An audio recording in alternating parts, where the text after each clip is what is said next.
சாப்பாடு கிடைச்சிருச்சு அள்ளி போட்டு முழுங்கிறாங்க. யோசிச்சு பாரு எப்படி வந்துச்சு. இதற்கு வானத்திலிருந்து நாம் தான் தண்ணீரை இறக்கி அருளினோம். பூமிக்குள்ளே இருந்து முளைப்பு வருவதற்கு நாம் தான் பூமியை பிளந்து கொடுத்தோம். உள்ள இருந்து விதைய போட்டுட்டோம். உள்ள செடி இலை உடைச்சுக்கிட்டு வெளியே வரணும்ல, வந்தா தானே முளைக்கும். எப்படிப்பா வந்துச்சு? பூமியை உடைச்சுக்கிட்டு இருந்துச்சு, எப்படி வந்துச்சு? உடைக்கிற காப்பாயா வச்சிருந்துச்சு கையில. ஒவ்வொரு விதையும் ஒவ்வொரு நெல்லும் கையில கடப்பாறை வச்சுக்கிட்டு பெரிய ட்ரில் மிஷின் வச்சுக்கிட்டு இப்ப நம்ம பூமியை விட்டு வெளியே போக வேண்டியது இருக்குது. அதனால ஓட்ட போட்டு வெளியே போவோம். அப்படியே வந்துச்சு. விரல்ல கிள்ளி போட்டுருவோம். இத்தனோண்டி இலை, மெல்லிசான இலை.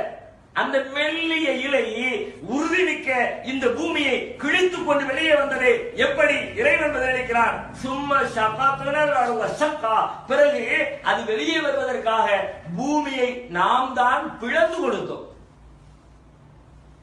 அதுவும் எப்படி? கரெக்டான அளவுல பிளக்குறோங்கிற பேர்ல 1 இன்ச்சு செடிக்கு 1.5 இன்ச்சு பிளந்துட்டா செடி கீழே சாஞ்சிருமே.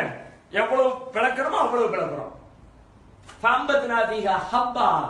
வித்துக்களை முளைக்க செய்கிறோம், தானியங்களை உண்டாக்குகிறோம், திராட்சைகளை, ஜெய்தூனை அனைத்தையும் அதிலிருந்து உண்டாக்குகிறோம். அல்லாஹ் செய்திருக்கிற வேலை. இதற்கு என்ன செய்தோம்? இறைவனை வணங்கி வழிபடுவதற்கு ஒரு சிறிய நேரத்தை ஒதுக்க தயங்குகிறோம் என்று சொன்னால் இவ்வளவு உதவிகளை அனுபவித்துக் கொண்டு அல்லாஹ்வுக்கு நன்றி கெட்டவர்களாக வாழ்வது எவ்வளவு பெரிய அநியாயம்.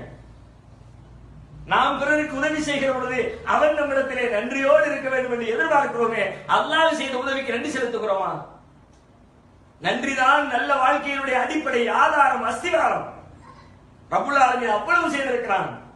நன்றியை வெளிப்படுத்துவதற்காக அல்லாஹ்வை வணங்குவது, அல்லாஹ் தந்திருக்கிற பொருளாதாரத்தை அவன் சொல்லி இருக்கிற வழியிலே செலவழிப்பது,